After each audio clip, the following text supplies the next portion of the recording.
a Freilich and Chanukah and a Guten Chodesh. Before we begin Perek Beis of Tanya, there were some really good questions that came up and some wonderful insights shared. And let's go through that before we jump into Perek Beis.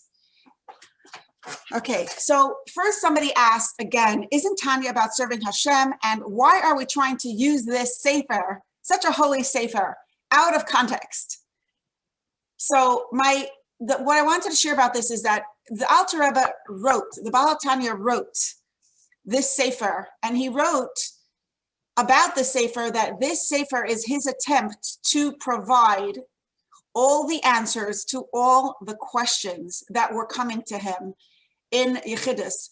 I don't think there's any other author in the universe who has ever claimed to made such a bold attempt to offer all the answers to all the questions. Now, many of us think that emotional wellness is separate from our spiritual avodas Hashem, from our service of Hashem, from our spiritual development. But since our neshama is actually our spirituality, our soul, our neshama is part of who we are, we cannot separate our spiritual identity from our physical, emotional, psychological identity. It's the essence, it's the core, it's the driver of who we are. So that's why I've made this our goal here, because I know, and I'm sure many of you know, and I still highly recommend that if you are listening to Tanya for the first time, do not let this be your only be all and end all for the Sefer Tanya. Definitely go out and get Lessons in Tanya, the best translation and teaching of the actual text of the Tanya, Lessons in Tanya.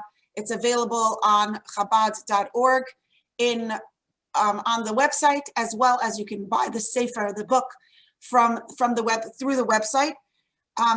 Another very good resource that I mentioned last week is Rabbi Silverberg's discussions of Sefer Tanya. They are on our hotline, 718-307-1100. The entire Sefer Tanya is uploaded on our Energized Living hotline, 718-307-1100. They are so wonderful. Rabbi Silverberg is a master teacher.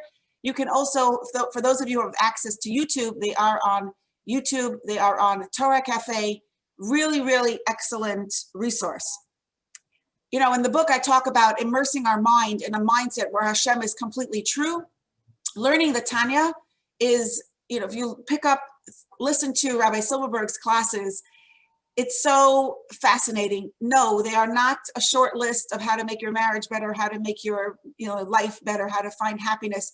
It's definitely more philosophical, more of the actual text of Tanya, exploring it in depth, understanding Kabbalistic terms. So fascinating. And over a period of time, it completely changes you on a deep level. It's so, okay, that was my sales pitch commercial for learning the Tanya in a real way. I am not attempting to replace that. This is just an added layer. And if anything that I share doesn't sit well with you, don't blame it on the Tanya. It's just me. Keep learning, keep exploring. The Tanya is infinitely precious. Okay, a question that came up is, why are we canceling the word bad? If we cancel the word, aren't we losing clarity? I'm so happy that somebody asked this question, because it tells me that maybe other people had it, and it gives me the opportunity to clarify. No way, we are not canceling the word bad. We are giving it a specific definition, because I know that when you think of the word bad, all kinds of interesting definitions come up in your mind, different pictures come up in your mind. As a matter of fact, I want to ask you, just think about it now. What comes up if I tell you you are bad? You are bad. What comes up for you? Some people might think they burnt the soup. Some people might think they left a mess they left the dishes in the sink. Some people might think they committed a crime. Some people might think they didn't make a person happy, who wanted them to make them happy. There's so many different definitions for the word bad. And the Baal haTanya's definition, by understanding a definition of the word bad, we're not canceling it at all. We're giving it a very clear definition that is so helpful and empowering, and it's a different definition from the common understanding of the word. And I want to also clarify this. I had a little email interaction conversation with a very intelligent woman, Yona Ginsberg. And I just want to share some of that with her permission. I'm actually going to read her email. Last week, we said that the Baal Tanya's definition, I was using the word connected and disconnected for the paradigm of good and bad, connected or disconnected. And I want to share that upon further thought, and thank you, Yona, for bringing this to my attention, this definition of connected and disconnected is actually inaccurate, because the truth is we can never be disconnected from Hashem. And a more accurate definition would be unaware or unconscious of Hashem. So Yona shared with me, I understand that connection, disconnection are convenient words people relate to in a world of electrical appliances, internet, and cell phones, and that people have become habituated to using them, comfortable with using them, and unconcernedly superimposing them on our relationship with Hashem. However, when messaged over and over again, these words have the unintended consequence of a false sense of separateness and independence that is grossly misleading in terms of our true relationship with our Creator and our Source, who is literally investing himself within us each instant. And she continues to write, what really helped me was the insight, the emotional integration of the objective truth that I can never disconnect from Hashem. I am never outside of his infinite oneness, and I can never be outside no matter what, period. Because the truth is, ein oid movadai.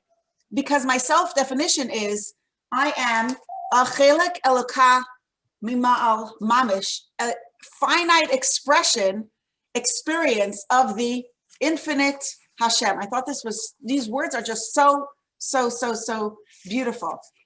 And I thanked her for her insight, and I asked her if she thinks the words conscious and unconscious, or aware and unaware, is a better definition, because I realized that she had a really good point. Connected and disconnected is not an accurate definition of good and bad in the Baal Tanya's language, but maybe it is aware and unaware, or conscious and unconscious.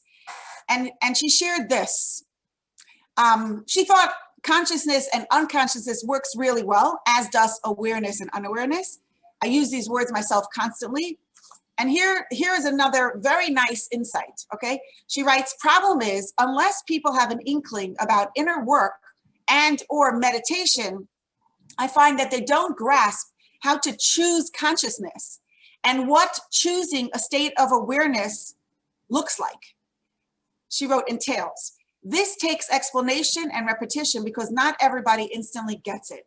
Being mindful that different people learn and experience through different filters, I try to provide examples of alternative language to reach everyone in lieu of disconnection or connection language. Some people are visual learners, and ladies, the reason why I'm sharing this with everybody is because perhaps the word disconnection or connection doesn't work for you.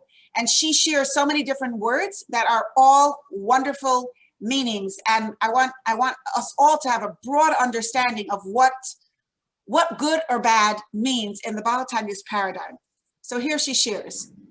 Some people are visual learners or experiencers, so revealing, concealing will work better for them to conceptualize the choice they can make. Right? Like the sun's concealment on a cloudy day doesn't mean it isn't still there, shining brightly above the clouds. Some people are kinesthetic learners. So the language that will help them to conceptualize the choice they can make is feeling versus numbing. Everyone who's gone to the dentist knows that even when the mouth has been numbed, teeth, gums, and tongue are still there. So feeling, numbing. Some people are audio learners, so the language of amplifying or reducing, turning up the volume, turning down the volume. Those are all really good words. The music is always there to listen to, despite if I reduce the sound, it doesn't make the music go away. It just makes the sound, my ability to hear it, go away. All of us have had the experience of choosing to tune in or tune out, zone in, zone out. So that paradigm has better use or value than connection or disconnection. Okay, so that was that. Thank you so much, Yona Ginsberg. And I hope that everybody here, you got some words that ring well and work well for you. That is the Baal Tanya's paradigm for good versus evil, versus evil. And the next time you find yourself calling yourself bad labels or bad words, or thinking about yourself in destructive, in self-hate, hold up that label to the Baal Tanya's paradigm of good versus bad. Hold it up to the paradigm of, is this an action? Was this behavior unaware or aware of Hashem's presence? Was it turning up the volume? Was it turning down the volume? Was I zoned in? Was I zoned out? That is the reason why we need to have a paradigm, so that we don't haphazardly distribute labels, negative labels on ourselves and other people. Okay, now here comes a very important question. How is our animal self different from our Yetzer Hara? Different from or similar to our Yetzer Hara.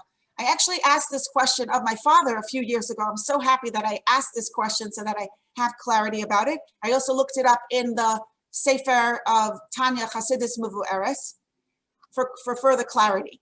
So, and I think in order to understand, it's very, very important, because we use these words, we constantly exchange these words, and they're not interchangeable.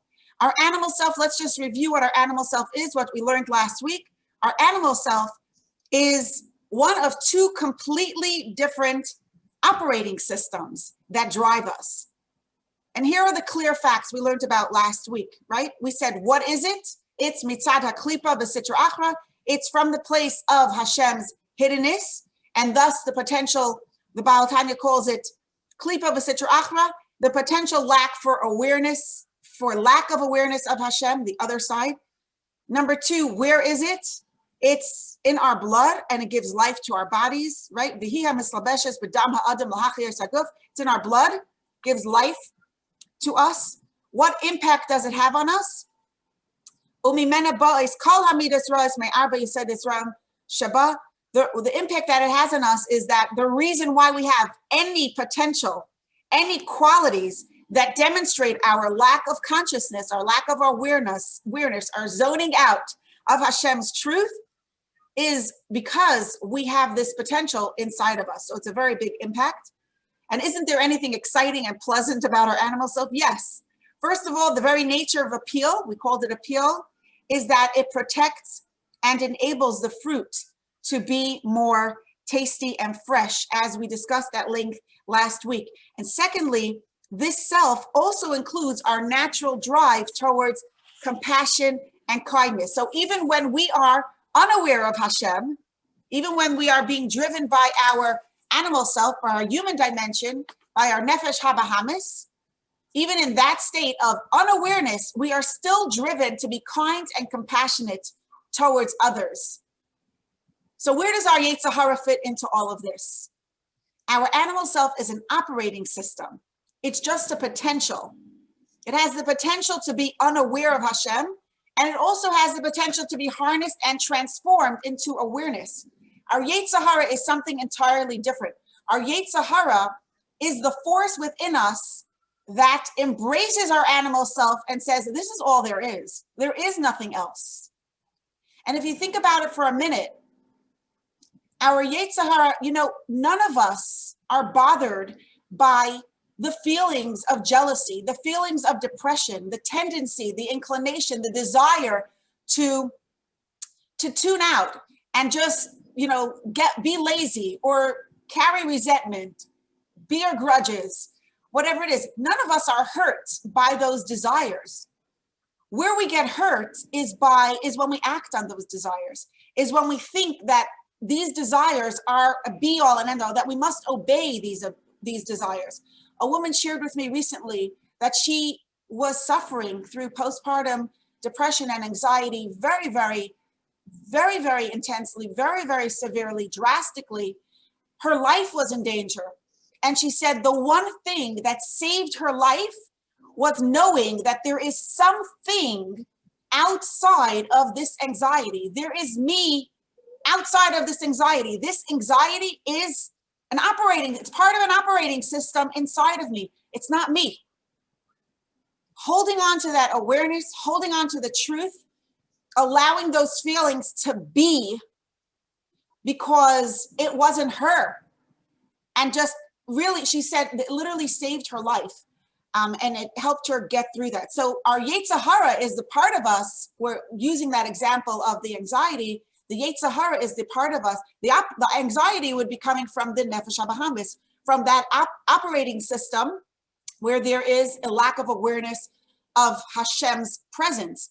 But the Yetzer Hara, where the Yetzer Hara would come in, is the Yetzer Hara would say, this is all there is. It's not just that there's a lack of awareness. This is not an illness. This is who you are. This is all that you are and everything that you are. And you'll never be able to change. You'll never be able to get out of it. So our Yetzer Hara is our inclination to embrace our animal self as our only self, to embrace our behaviors, our qualities, our emotions that come from a state of lack of awareness of Hashem's presence, and say, that is the truth. That is who you really are. And to engage in our lives from that position of unconsciousness, from that position of being totally unaware and zoned out. Our Yetzer Hara is not just a potential to become unaware of Hashem. It's an active force of distraction and delusion. It operates as if Chas v'Shalom Hashem and our neshama do not exist. And the reason why I'm spending so much time on this is because we're going to be learning more about our Nefesh HaBahamis, and we're learning about our inner selves. And in order to be able to do the work and fight the inner fight, win the battles that take place in the recesses of our minds and hearts, we need to know the players. In order to know how to play the game, we need to know the players. So our Yetzer Hara is one player, our Nefesh HaBahamis, our animal self, is another player. In the most simplest words, our Nefesh HaBahamis is the potential for disconnection, and the Yetzer Hara is the drive of distraction and delusion that drives us to be stuck within that state of non-awareness or unconsciousness. And our Yetzer Hara is also our ego. Many people translate the Nefesh HaBahamis as our ego. So again, it's not actually our ego, because it's potential to be harnessed for something so great, for real, deep, profound, energetic, passionate awareness of Hashem. It's not our ego. When we learn about Hashem, so what is our ego? Let's take a moment to discuss this. And we've talked about this at length in so many different opportunities, but let's just bring it in here. Our Yetzer Hara is our ego. Why? Because when we learn about our neshama, which we will be doing in a couple of minutes today, when we learn about our neshama, which is an actual part of Hashem within us, we recognize that our neshama, is two things. First of all, it's our innermost true self. It's our identity, because it's so precious. Just like a diamond, when you put a diamond onto a gold ring, it changes the nature of the ring. It's no longer a gold ring. It's no longer a ring with a diamond. It's a diamond ring. Why? Because the diamond's value is so much more precious relatively to the gold. We don't call it a ring that has a diamond on it. We identify it by a diamond. So how much more so if we know Hashem's preciousness, we know Hashem's value, we know Hashem's awesomeness. The fact that there's an actual part of Hashem within us is worth more and means more and is more definitive than anything else about us. So that's number one. The part of Hashem within us, our neshama, gives us our true self, our true identity. And it also gives us our unconditional, absolute, unstoppable value. So it gives us our identity and it gives us our value, our self-worth. Now, these two things, identity and self-value, are essential needs. Every person, we need to know who we are. We need to know that we matter. We need to know that we make a difference. We need to know that we count, that we're worth something, that we belong. These are essential human needs. Now, our Yetzer Hara, which is our drive towards distraction from Hashem, does not acknowledge our true self. From the perspective of our Yetzer Hara, there is no true self.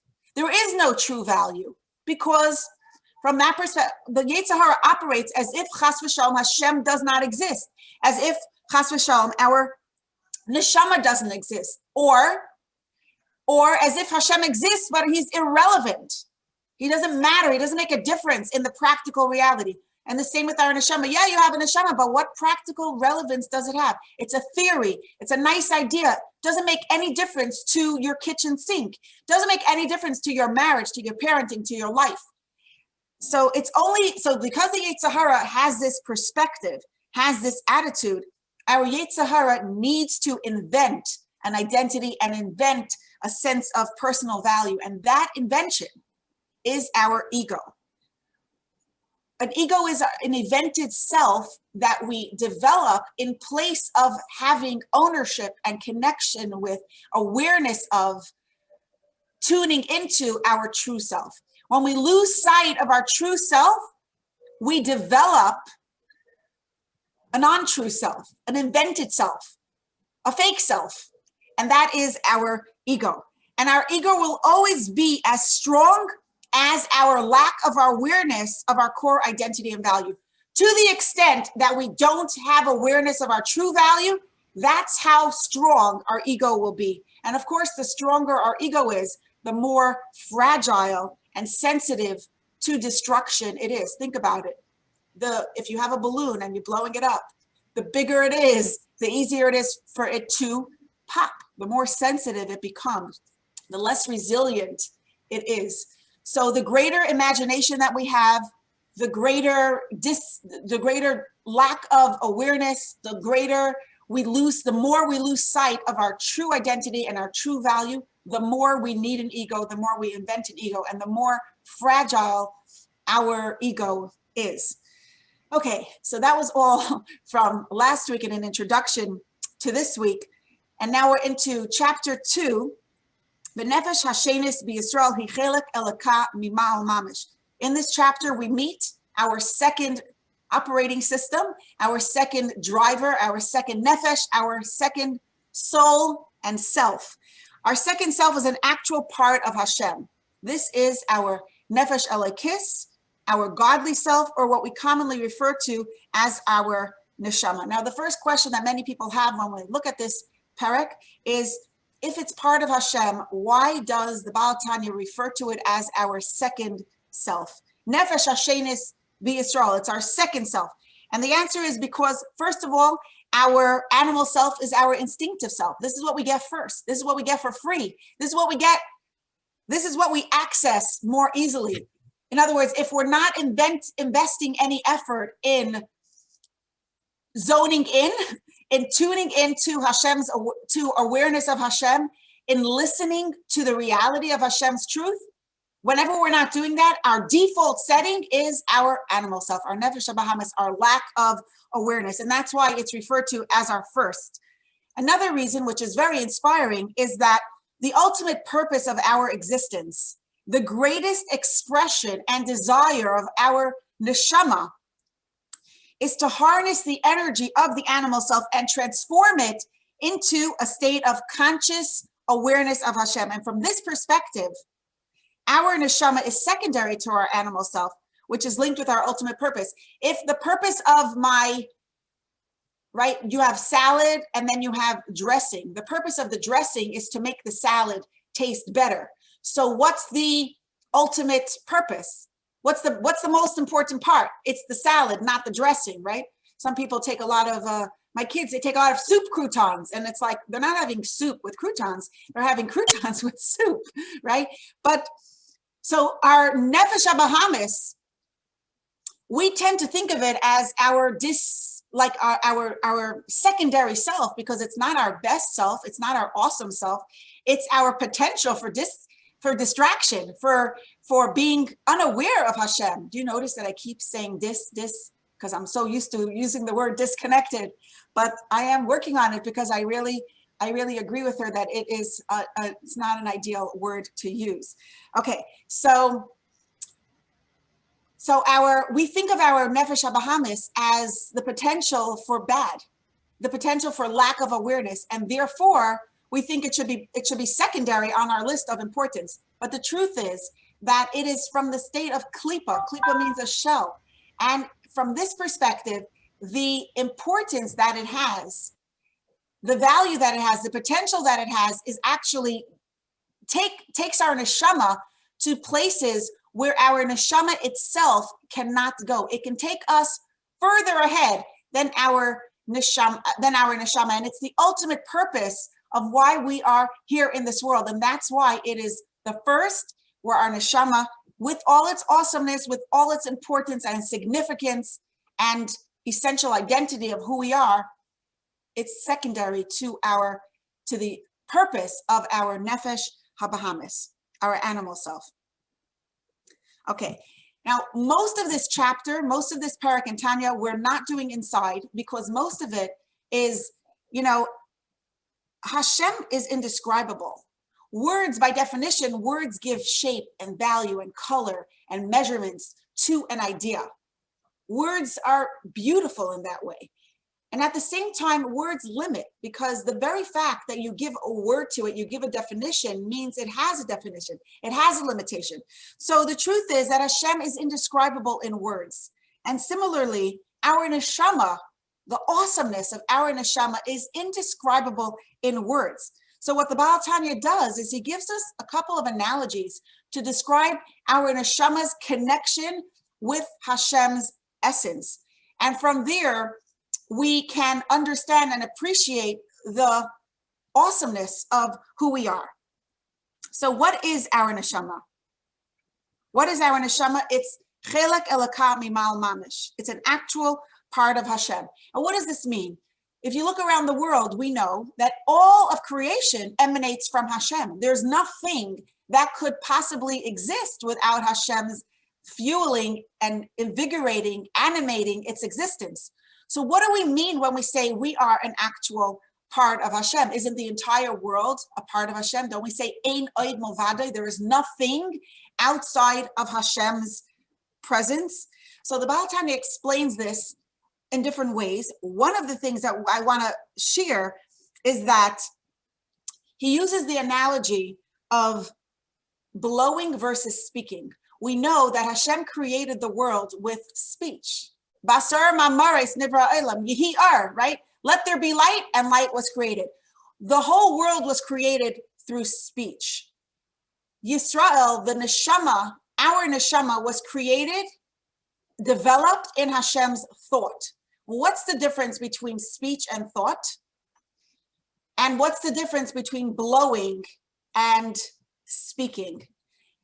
So first, blowing and speaking. Blowing, we know that when you speak, most of us speak from up here. We speak from our chests, from our outermost parts of our inner selves. When we blow, we're blowing from a very deep place inside of us.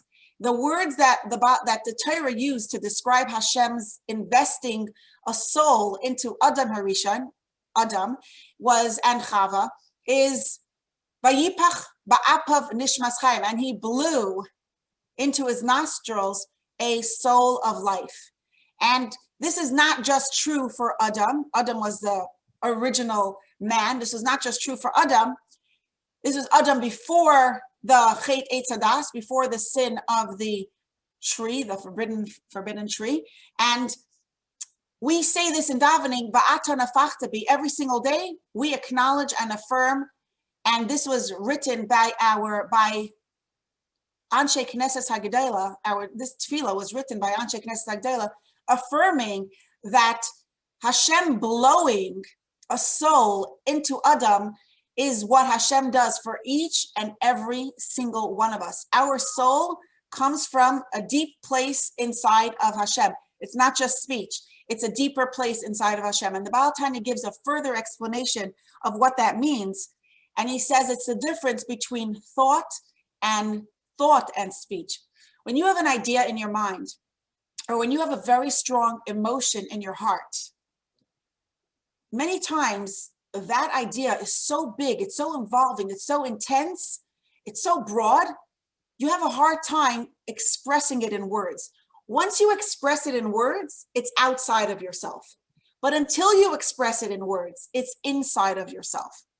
And it's the connection between the idea and your thoughts and the idea and your words is much more distant. Think about your connection with your thoughts. Your thoughts happen between you and you. It's very private, very personal, very intimate. Nobody else is aware of it. And it's so deep that it's deep within you. It's buried within you. Now, when you express that in words, it's born into the world. It's outside of you. There's a certain separation. You can never take the words back. Once you release them into the universe, you can't take it back. There's a certain separation that exists between my words and me. They're separate from me. I no longer have power over them. They became an entity. They have a life of their own. They're out there. They can hurt, they can build, they could create, but they're not, I don't have any more power over those words. Hashem wanted the world to experience a sense of independence, a sense of the possibility for, as if, kaviyachol, we could disconnect. The possibility for lack of awareness. If we would exist on the level of thought within Hashem, we would never experience ourselves as something separate from Hashem. We would always experience our absolute oneness, our absolute attachment, our bonds with Hashem. But the fact that Hashem created the world, including our bodies, through speech, means that we can have this sense of independence. We have the potential to experience ourselves as if we are davar nifrad b'fnei atzmai, in the Baal Tanya's words, as if we are something separate, independent of Hashem. And that's obviously not the truth. It's only our experience, our possible experience of the truth, because the truth is we can never be disconnected. And Hashem's words are different than our words. Hashem's words, he does have control over. He does have an absolute connection with. He is perfectly connected to every single part of creation. There is no blade of grass that doesn't have a direct spiritual energy invigorating it, animating it, and allowing it to exist in every moment, in every millisecond of time.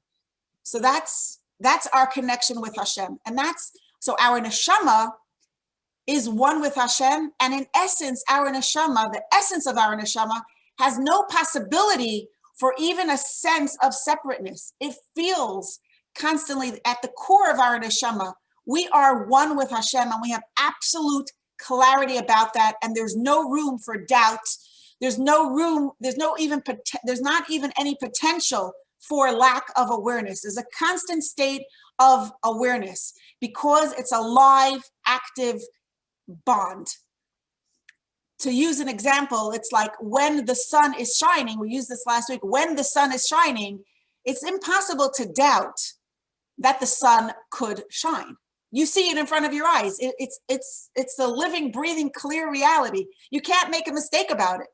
It's only at night, or it's only on a cloudy day, that maybe there's a possibility for us to doubt, will the sun ever shine again? Will the birds chirp?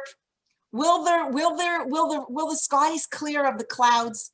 And that's true on an emotional level as well, right? There's a part of us that has absolute clarity and no doubt. It's as if we're standing in front of the shining sun. We're standing in front of Hashem's exposed, revealed, absolutely clear presence. We have no doubt that he exists. We have no doubt that he is the source of our existence. We have no doubt that we are connected, we are one, and that we have that value, dignity, the worthiness, and the unstoppable empowerment that is our birthright because of that connection and because of that oneness that we have.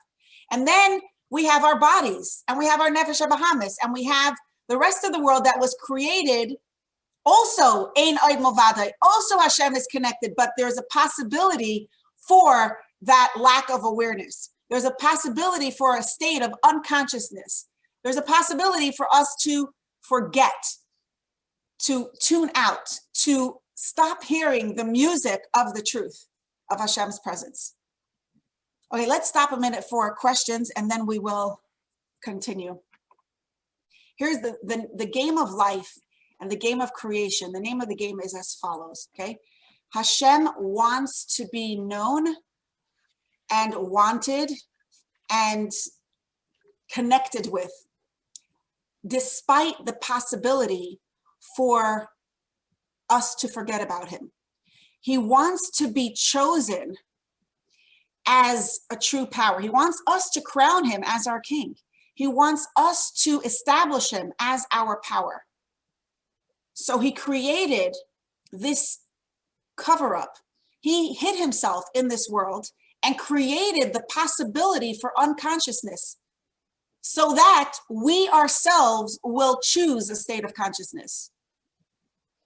He covered up his light so that we will remove the cover and expose his light from the place of darkness. And the light that shines despite the darkness is much, much more precious to Hashem. This is what Hashem wants. The light that shines despite the darkness, despite the possibility for darkness. So connecting that to the question that you said is that you just presented is this. Essentially, Hashem is everywhere equally. The only thing that changes, and I'll say this even more, I'm going to put something out there that will explain it more clearly, but don't freak out at me, okay? Heaven and earth. Hashem is no more present in heaven than he is on earth. We think of, the angels as the place of the angels in heaven. Everything is clear. Hashem is in the heavens. Hashem is no more in the heavens than he is on earth. The only difference is his exposure. The only difference is in this world, there's a huge, massive curtain blocking, obstructing our view.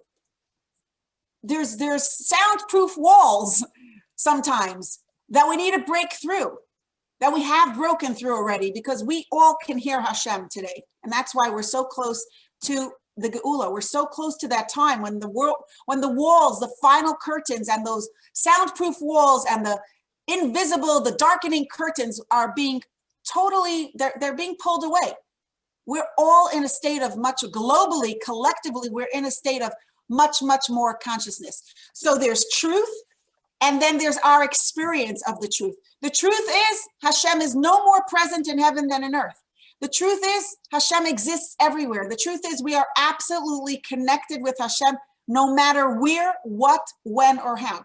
The truth is the part of Hashem within us is active and alert and awake. We say this is a beautiful pasuk. I forgot where it's from. If anybody wants to remember it, post it on the chat. Ani yeshena v'libi er. I am sleeping, but my heart is awake.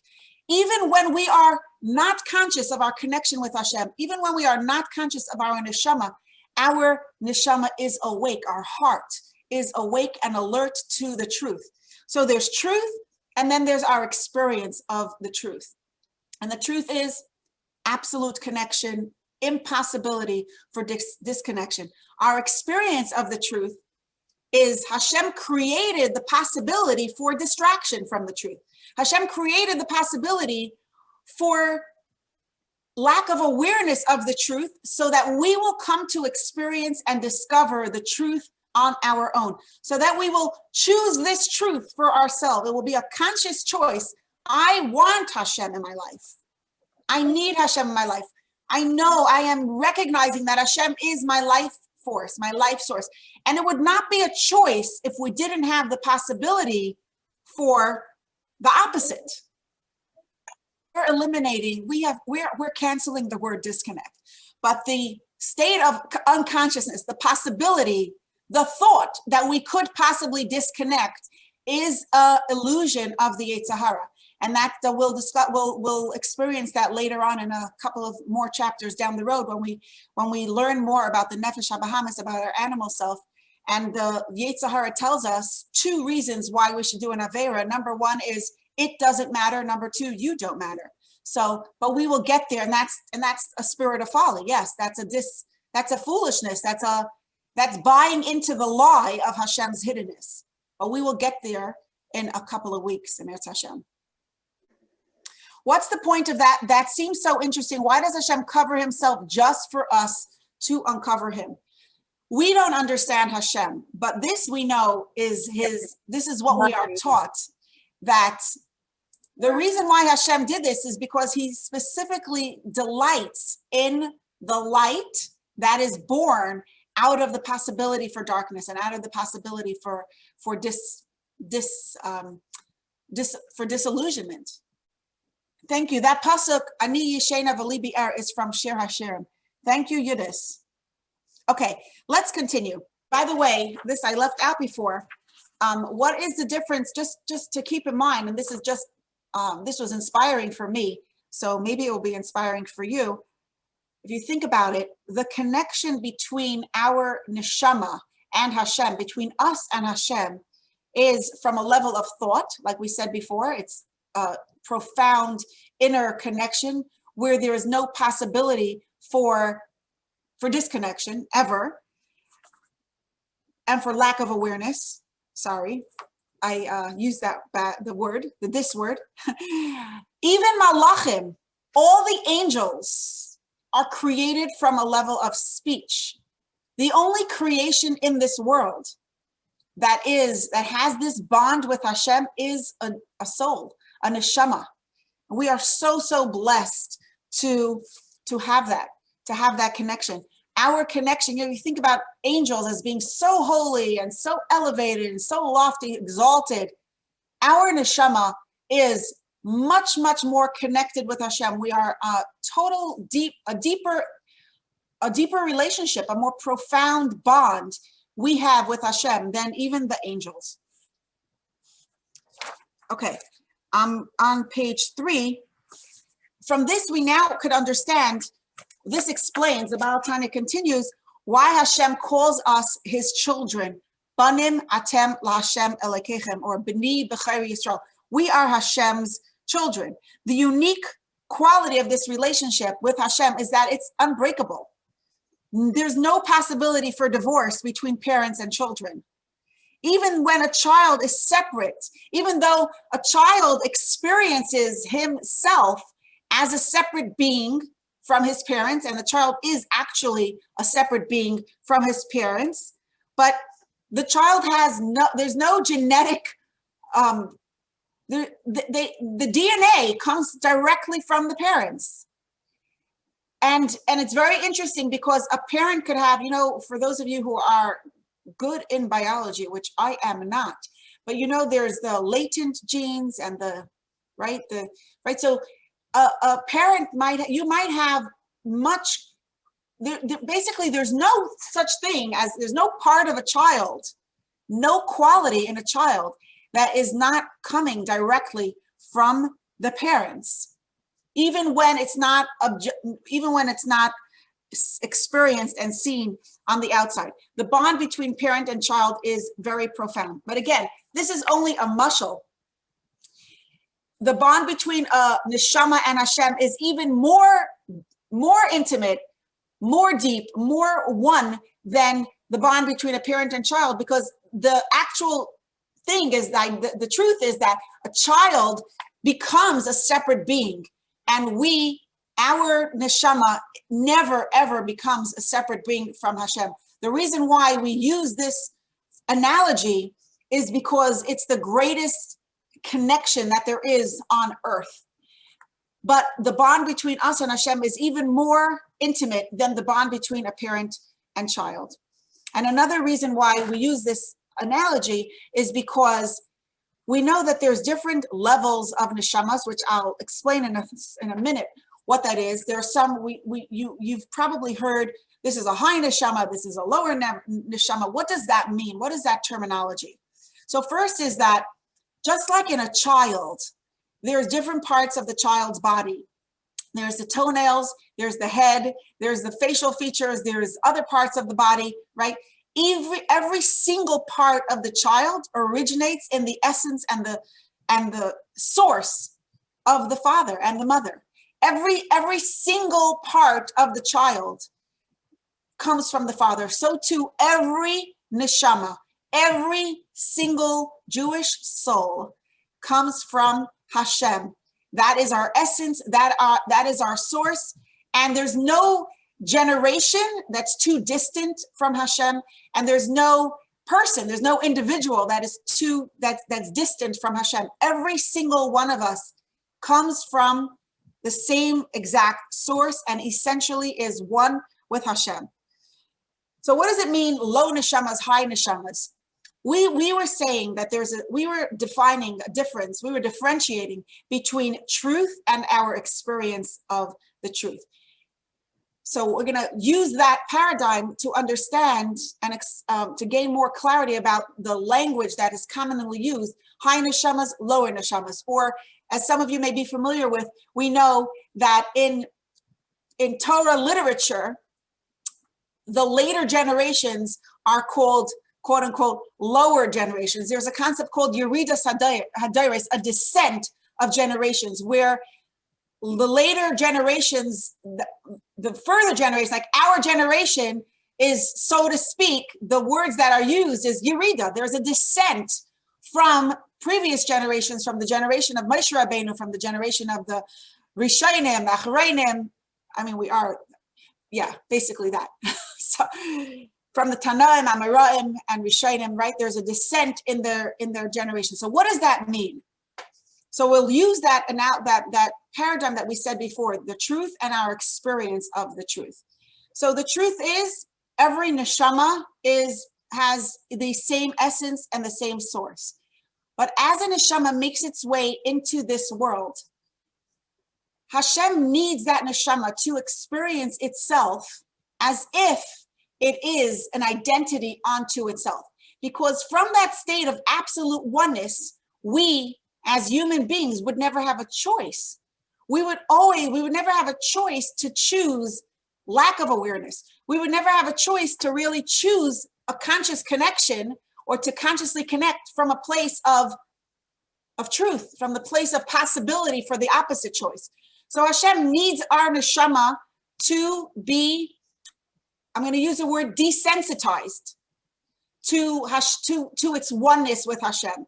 So the neshama goes through a process which in the Arizal's writings and in different Kabbalah literature is called tzimtzum, which is a descent through different worlds. And what these worlds mean, you might be familiar with Atzilus, Bria, Yetzira, Asiya, the world of emanation, the world of creation, formation, right? There's different worlds.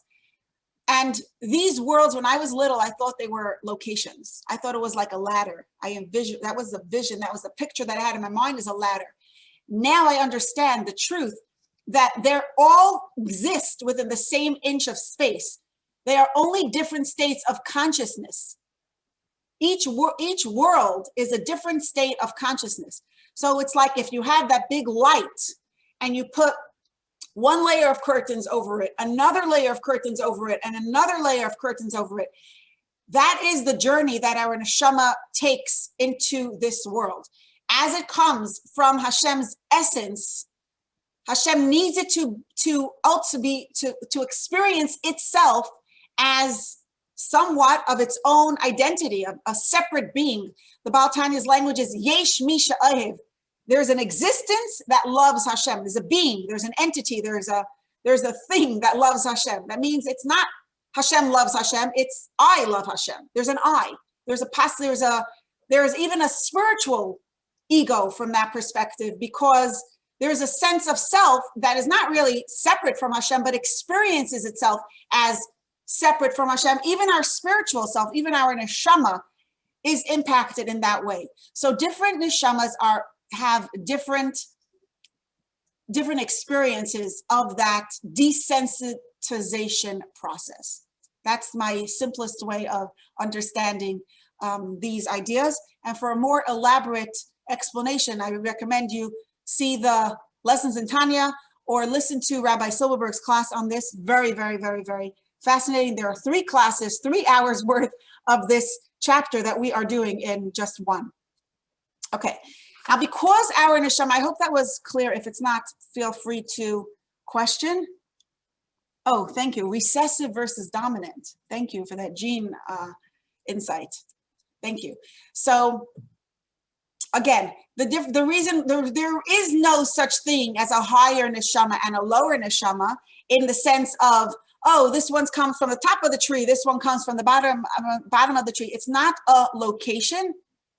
It's a state of consciousness and a state of awareness, where when we say a higher neshama, we mean a neshama that's more sensitive, more aware, there are less layers covering its awareness of Hashem's truth and of Hashem's presence and of its truth. Where a lower neshama means not a location height, but a lower neshama means a neshama that has more layers of sound obstructing its ability to connect to the truth. There's more layers of desensitization as it comes into this world.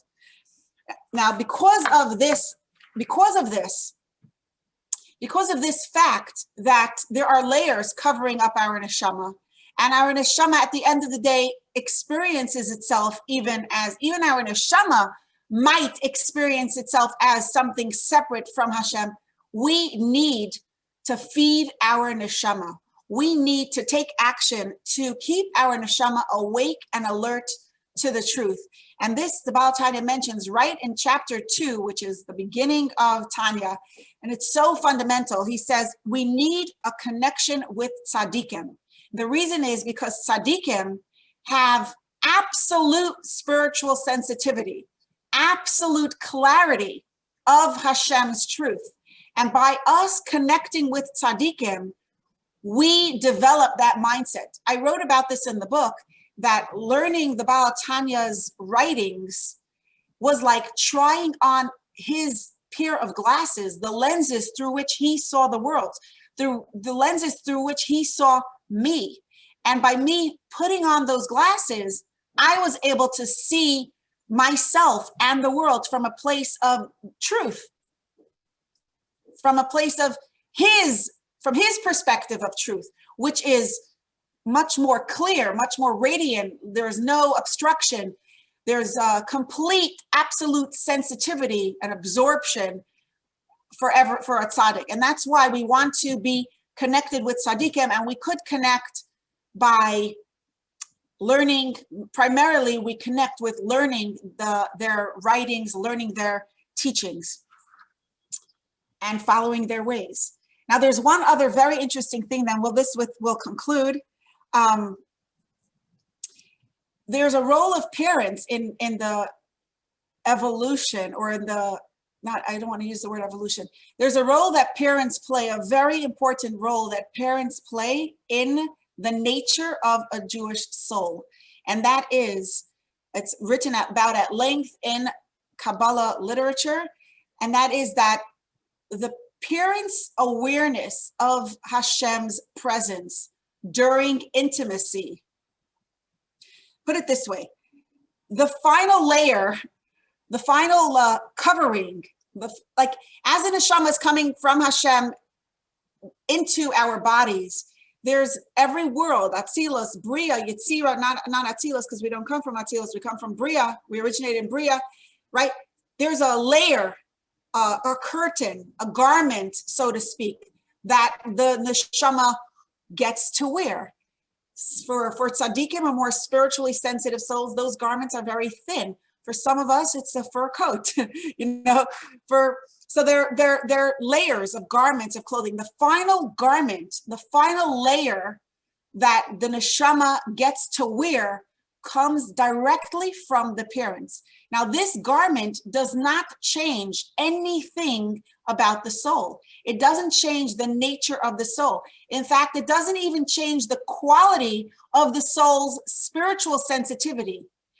But it is still a layer through which the Baal Tanya says two things. Number one, all the neshama's activation is going to happen through this layer. In other words, the child's experience of his neshama is going to happen through that layer, number one. And number two, the spiritual energy, the spiritual assistance, the Hashem's support. Hashem is cheering us on and helping us stay alert and aware and tuned into his truth is also going to come through that garment. So it's a very, very important thing. We want, and that garment, its thickness or its thinness, its quality depends on how spiritually aware, how conscious the parents are during intimacy of Hashem's truth, of Hashem's presence. So this is a huge deal. As parents, my own thought on this is that as parents, we want to give our children the best opportunities in life, and we do not want to expose our children to drugs or alcohol in utero. And the best, from a spiritual perspective, the healthiest, most transparent layer of clothing that we could give them is by engaging in intimacy with a consciousness of Hashem's presence. That means following the Taras HaMishpacha, using a mikvah, etc. And in the moment of intimacy, being aware of Hashem's truth. As children, I hear this all the time. What if someone's parents did not give them a healthy layer of clothing, right? Why is this fair? How is this? It's not fair. I started off at a disadvantage. How could it even be like it just seems so upsetting. So first of all, it's good to know for ourselves that parents can also have a positive impact on our children even after their birth. But more than that, the layer from parents is a reality, it's true, but it's for sure not the be all and end all. And, when we're enmeshed in our culture where everything is measured by results. Everything is measured by, where are you? Are you at level number 1? Are you at level number 2? Everything is measured as if there's a hierarchy, as if we all have the same mountain to climb. And we are measuring ourselves by that same mountain. And the truth is, every single one of us has our own mountain to climb. From the perspective of, we spoke about before, that Hashem wants to be exposed in this world. Hashem wants to be chosen. Hashem wants to be wanted, despite the possibility for disconnection and despite the possibility for lack of awareness, for unconsciousness. So our state of unconsciousness is not inherently a bad thing. It just means we have a different kind of mountain to climb. We have Hashem, wherever we are in our lives means Hashem needs us there. Hashem needs this level of light. And if you think about it, the greater the concealment, or the greater the possibility for lack of awareness, the greater the light that's born if you don't have that layer, if you know for a fact that your parents were not even aware of Hashem at all at the time of your conception, then that's not a reason that there's no sweat. It's exactly the space that Hashem needed you to elevate and demonstrate his presence. And the light that you're going to create is obviously much, much stronger, much more brilliant, much more radiant. Perhaps if you actually go ahead and make that choice to choose Hashem, to become aware of Hashem, to choose a state of consciousness, your light is so much more precious than the light that comes easily. Because if the whole purpose of the world is the light that comes from darkness, then the greater the darkness, or the greater the potential for darkness, the greater value that light has that comes from that very space. I hope that was clear. Now, I want to conclude with this, okay? I actually want to share something about Hanukkah, but it's so late. So just one more thought. The Baal Tanya starts off in the introduction of Tanya. He said that this Sefer will answer all the questions to all the problems. So I want to visualize this. If I came to the Baal Tanya and I said, I have a problem. My problem is I am very anxious. I tend to get anxious. I also tend to get depressed. Or my problem is I am so lazy. It is so hard for me to get anything done. My problem is I am so all over the place. It's so hard for me to focus. I have ADHD. I can't zoom my energy. I can't focus on any given task for an extended period of time. It's so hard for me. What should I do?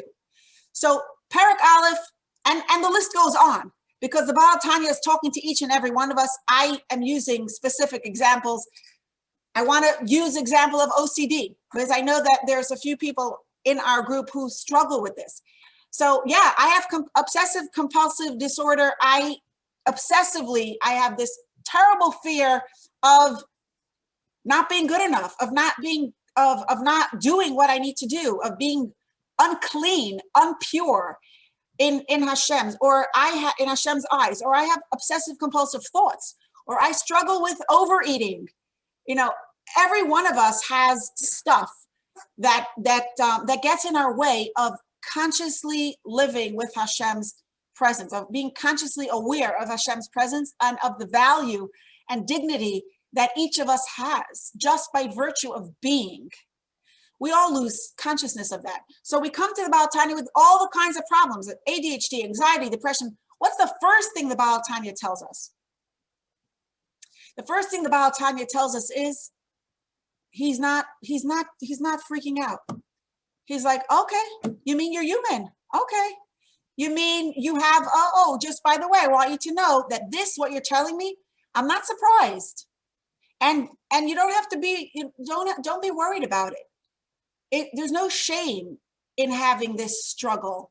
There's no shame in what appears to be this obstacle in your service of Hashem, in your ability to live with dignity, courage, and compassion in your day-to-day life. Don't worry about it. It's actually, you're wired that way. Hashem made you this way. Hashem formed you with a nefesh habahamis. Don't label yourself bad, okay? Don't label yourself evil. You have this potential for disconnection inside of you, for lack of awareness inside of you. You have this because Hashem is hidden, and because there's it's appeal. It's hidden for a purpose, but sometimes we get stuck in that hiddenness and we forget the purpose. So don't worry about it. That was chapter 1. Chapter 2, he says, because we come back the next week and we're like, it's very nice not to worry about it, but what do I do next? What do I do with that? He says, well, I want you to know that what you told me about, all that behavior, it's true. And meaning it exists, and it's coming from a real active life force inside of you. There's a reason it's there. Now the next thing you need to know is that you have, at the core of your being, you have something that is so much more powerful, that is so much more alive, that is so much more true of who you are. And I want you to get to know that. That part of you is an actual part of Hashem. And through the rest of the Tanya, we are going to, our work together is going to be to engage in our lives from the place of our neshama, from the truth and the dignity and the worthiness and the beauty and the awesome value of our neshama, while not burying or disconnecting, we're not going to deny, and we're not going to bury, we're not going to escape or avoid dealing with all our messy stuff. We're going to deal with it all. We're going to deal with it from the place of our truth, from the place of our essential self. That's how we're going to deal with it. And don't worry, we will accomplish great things. So that was session 2 of the Baal Tanya's guidance. And now we can open up to questions. I want to wish everyone a Freilichen Chanukah and a Guten Chodesh. May we really experience revealed miracles. No more hiddenness, no more forgetting Hashem's truth, because his truth will be revealed and demonstrated in the form of abundantly beautiful, magnificent miracles in our lives every day, beginning with the miracle of lighting the menorah in the Beis HaMikdash together with our loved ones. Now, tonight.